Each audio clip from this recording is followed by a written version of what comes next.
दो लड़के, एक का नाम रामू एक का नाम श्यामू, दोनों को मिठाई खाने की आदत।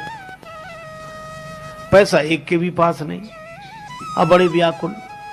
एक बोला चलो मिठाई बनते तो देख लेंगे। श्यामू रामू दोनों सवेरे सवेरे निकले, जलेबियां बन रही थी। अब देखकर और मन व्याकुल हुआ।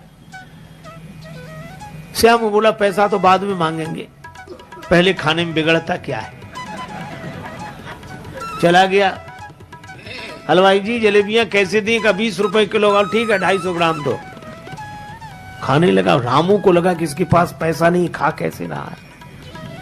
थोड़ी देर तो उसने धीरज रखा। उसने सोचा जो इसका होगा तो हमारा होगा, हम भी चलते हैं। उसने भी उसी तरह पूछा कि जलेबियां कैसी दी? 20 रुपए किलो, 250 ग्राम दो। खाना शुरू किया। तब तक श्यामू खा चुका था। श्याम उठकर खड़ा हुआ। हलवाई ने कहा पैसे? श्याम बोला काहे के पैसे? आते ही 10 का नोट दिया। याद नहीं रखते हो? ऐसे ही दुकानदारी करते हो? अब हलवाई कहे कि नहीं दिया है और श्यामू कहे कि दिया है। रामू ने सोचा मौका अच्छा है। वहीं से बैठे बैठे बोला हलवाई जी इस झगड़े में हमारा 10 का नोट मत भूल जाना।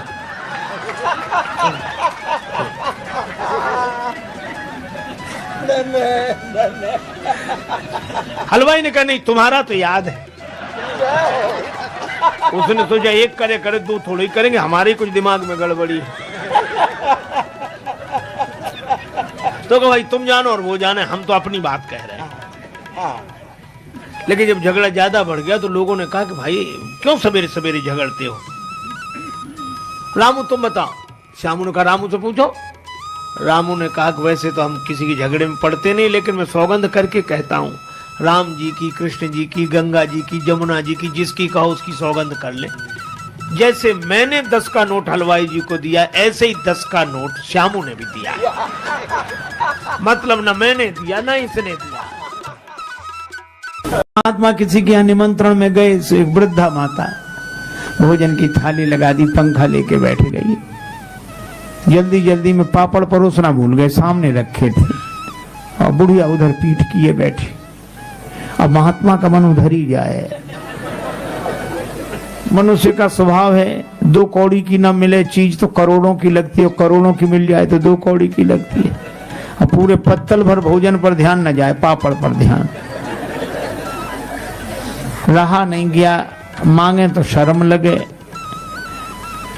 बुढ़िया से बोले माता जी भगवान की बड़ी कृपा जो आज तुम्हारा दर्शन हो गया। क्यों? रास्ते में सांप मिला, बड़ा लंबा सांप। कितना लंबा? यहां से वो पापड़ की थाली रखी। बुढ़िया बोले अरे महाराज पापड़ परोसना तो भूल गए। महात्मा बोले हम तो बता रहे थे कि सांप कितना लंबा था।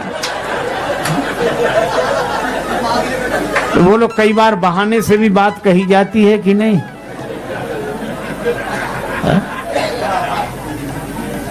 लेकिन बहाने सब जगह काम नहीं आते। एक आदमी के घर आया मेहमान, जाए नहीं। पति ने पत्नी से कहा कि मेहमान नहीं जाता, वो और खिलाओ पिलाओ स्वागत करो, काहे को जाएगा वो। अजय का मजाक मत करो। पत्नी बोली एक उपाय है, बुखार हो, मेहमान हो, जुखाम हो, ज्वर जुखाम और पाहुना, इनका एक उपाय लंगन दे दो तान के, फिर न वापस आए। तो उसको लंघन कैसे दें भाई? वो घर में भोजन बने तो उसको कैसे ना दें? बोले आज मत बनाओ। करना बने इसका कारण? बोले लड़ाई। लड़ाई हम लोगों में होती नहीं कि झूठी लड़ाई कर लो। अब पति ने डांटना शुरू किया, पत्नी ने रोना शुरू किया। पत्नी बोली मुझे ही डांटते रहते हो, आज मैं भोजन ही नहीं बनाऊंगी। पति बोला मत बनाना। अब मेहमान ने सुना कि जब इन्हीं को नहीं मिल रहा है तो हमें। सो उसने अपना थैला उठाया, पति पत्नी भीतर से देख रहे, थैला उठा के गया। पति बोला पत्नी से कि काहे को रो रही हो? हम तो झूठा डांटा था, कोई सच्चा थोड़ा ही। तो पत्नी बेचारी चुप हो गई कि मैं भी तो झूठे ही रो रही थी, सच थोड़ा ही रो रही थी। संयोग की बात तब तक मेहमान फिर हाजिर हुए। हम भी तो झूठे ही गए थे, कोई सच्चे थोड़े ही गए थे। तो कई बार बहाने से भी बात बनती नहीं। एक दिन बड़े संपन्न आदमी कथा में जाते ही नहीं थे। पत्नी ने कहा कि चले जाओ। बड़ी मुश्किल से एक दिन पत्नी के कहने पर गए। लोगों ने देखा कि संपन्न आदमी पहली बार कथा में आया। कथा शुरू नहीं हुई थी, व्यास जी आकर बैठे थे। लोगों ने उन्हें देखा कि आइए आइए आइए आइए, सब लोग आइए आइए। हो गया, आसन बिछा दिया, कहा बैठिए बैठिए, बैठ गए। कथा शुरू हो इसके पहले ही जाते ही नींद जुड़ाई हुई, सो गए। अब सो गए तो ऐसे आदमी को जगाए कौन? किसी ने नहीं जगाया। कथा पूरी हो गई, व्यास जी भी चले गए, सब श्रोता चले गए। अब वही आदमी बैठा था जिसकी दरी बिछी थी, तो उसने धीरे से जगाया। बोले जाइए, कथा हो गई? हाँ हो गई। बड़ा आनंद आया, बहुत आनंद आया।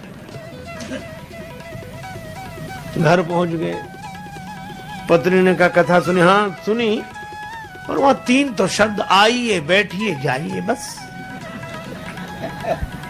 पत्नी ने कहा अभिमानी आदमी है, दोबारा जाएगा नहीं। कहा ये तुम्हारे लिए मंत्र है, कल फिर जाना। तो अपने कमरे में जाकर बैठा, नींद नहीं आ रही थी, कथा में सो के आया था, घर में कैसे नींद आवे। बिजली बंद कर दी, अब लेट है, नींद बैठ गया। पत्नी ने कहा ये मंत्र है, तो मंत्रों का जब करे तो बार बार कहा आइए बैठिए जाइए, आइए बैठिए जाइए। अंधेरा था, घर में घुसा चोर। चोर ने जैसे ही प्रवेश किया, ये बोला आइए। चोर ने कहा किसने देख लिया? तो चोर दबे पांव पीछे खिसकने लगा, तो ये बोला बैठिए। अरे बोले इसने पहचान लिया। तब तक चोर भागा, और भागा तो ये बोला जाइए। चोर ने समझा पहचान लिया, पकड़वा देगा कल। तो चोर दौड़ा दौड़ा आया, इसी के चरणों में गिर गया। चरण पकड़ ली, जो रुपया पैसा लाया था सो चढ़ा दिया, मुझे बचा। ये घबराया कि मंत्र इतनी जल्दी सिद्ध हो गए।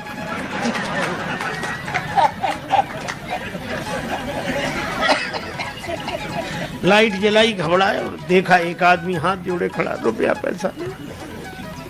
अरे भाई तुम कौन हो? वो कहे आप तो सब जानते हो, हमसे काहे को कहलाते हो, और ले। रुपया पैसा चढ़ा के गया।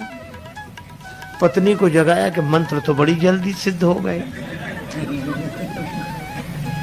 पत्नी ने पूरी बात समझकर कहा कि भगवान की असली कथा से ये झूठे शब्द ले आए और असली चोर तुम्हारे शरणागत हो गया। और जिस दिन कथा से सच्चे शब्द पकड़ लोगे, उस दिन काम क्रोध लोभ मोह मद मत्सर ये चोर समर्पित हो जाएंगे। भगवत कथा। लेकिन सोने वाले को तो कथा से कोई लेना देना नहीं। और एक सज्जन तो सोते ही नहीं थे, सपना भी देखते थे। कथा में सो जाएं और सपना देखें। सो गए। बाजार में कपड़े की दुकान थी, सपना देखने लगे हम दुकान पर बैठे कपड़ा बेच रहे हैं और कथा हो रही है, वो कपड़ा बेच रहे हैं। एक ग्राहक आया, ये कपड़ा क्या भाव दिया? का 5 रुपए मीटर। 5 रुपए मीटर नहीं, कुछ कम करो। 4.5 रुपए मीटर। बोले नहीं 4.5 नहीं। तो वो ग्राहक जाने लगा, तो बोले ले जा 4.5 में। और इतने ही नहीं कहा, ले जा 4.5 में, 2 ही हाथ पसार, आगे वाले भक्त को कुर्ता दीनो फार। वो आदमी कुर्ता पहने बैठा तो उसका कुर्ता फर रहे।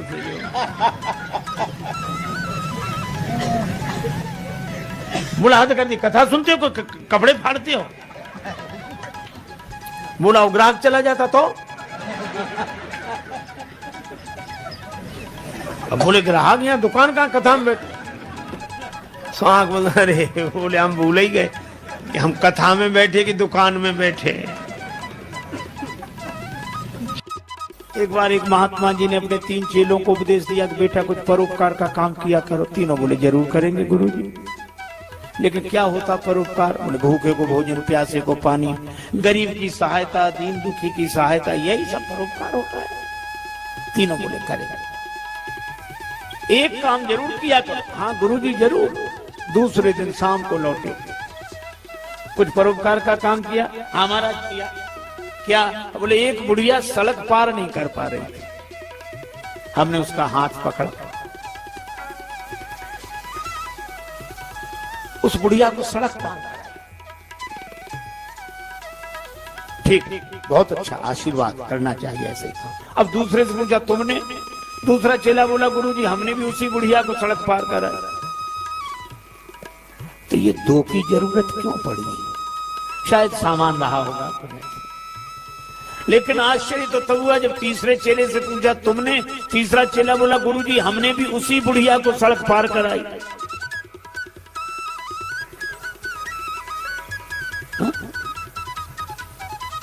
अब गुरुजी के आश्चर्य का ठिकाना नहीं रहा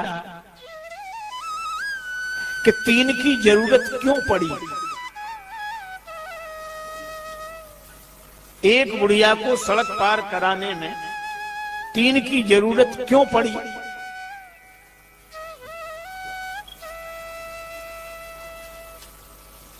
तीन की जरूरत क्यों पड़ी? तो तीनों बोले गुरुजी दरअसल बात यह थी कि बुढ़िया को सड़क पार करना ही नहीं था। तो तुमने सड़क पार क्यों कराई? बोले हमें परोपकार करना था। तो हमने बुढ़िया से कहा चल तुझे सड़क पार कराएं। वो बोली हमें नहीं जाना। बोले तुझे नहीं जाना पर हमें तो परोपकार करना है। तो उसने जिद की तो दोनों हाथ पकड़ लिए और खींच कर ले जाओ। तो गालियां देने लगी तो तीसरे ने हाथ पकड़ा। तीनों ने मिलकर परोपकार कर दिया। गुरुजी बोले मूर्खो, वो गाली देती रही तो भी तुम्हें समझ में नहीं आया? बोले गुरुजी आप ही तो कहते थे कि अच्छे काम में गाली भी मिले तो परवाह नहीं करना चाहिए, कर देना चाहिए। अब बोलो ये परोपकार है, ये परिहित है। बहुत बार तुम धर्म के नाम पर धर्म करते रहते और धर्म के नाम पर हम जो धर्म करते हैं उसका धर्म से कोई संबंध नहीं होता और हम अपने को धर्मात्मा मानते रहते हैं। एक बड़ा एक छोटा,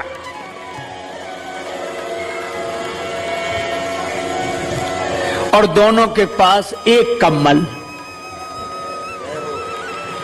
और एक भैंस।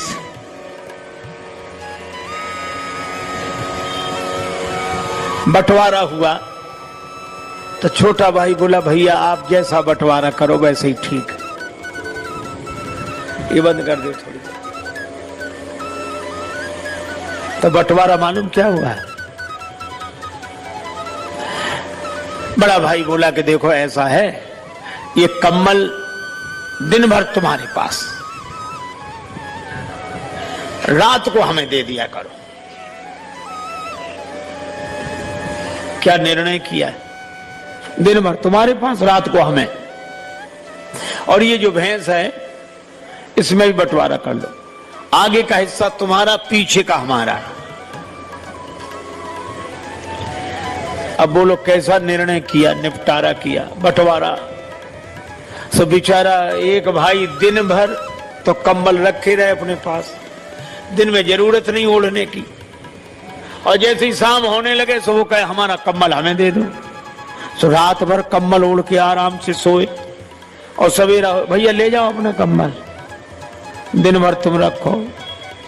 और भैंस का आगे का हिस्सा छोटे भाई को दे दिया, सो बेचारा खिलाए पिलाए वो, और पीछे का हिस्सा उसका सो दूध वो दो है। बेचारा परेशान हो गया कि भाई तो प्राण लिए है, ऐसा निर्णय किया, ऐसा बंटवारा किया। एक महात्मा थे, बोले तुम घबराओ मत। महात्मा ने उनके कान में एक मंत्र गुनगुना दिया, बोले इसी का प्रयोग करना। ठीक है। तो उसको जैसी कम्बल दिन को मिला तो उसने क्या किया, कम्बल को जैसे ही मिला सो पानी की बड़ी नाद थी, उसी में डुबो दिया और दिन भर भिगाए रखा। शाम आई, बोला हमारा कम्बल, बोली है ले जाओ। बोले ये क्या कर दिया? बोले हम अपने समय में कुछ भी करें, दिन तो हमें मिला ही है। बेचारा रात भर कंबल नहीं ओढ़ पाया और सवेरे वो दूध दोहने बैठा और वो छोटे भाई ने क्या किया, लिया डंडा, सो आगे डंडा दिखाया भैंस को। सो भैंस सीधी खड़ी ना, इधर करे उधर करे उधर करे। तो वो कहे ये क्या कर रहे हो? बोले आप तो अपने हिस्से में करो जो करना है, हम अपने हिस्से में कर रहे हैं।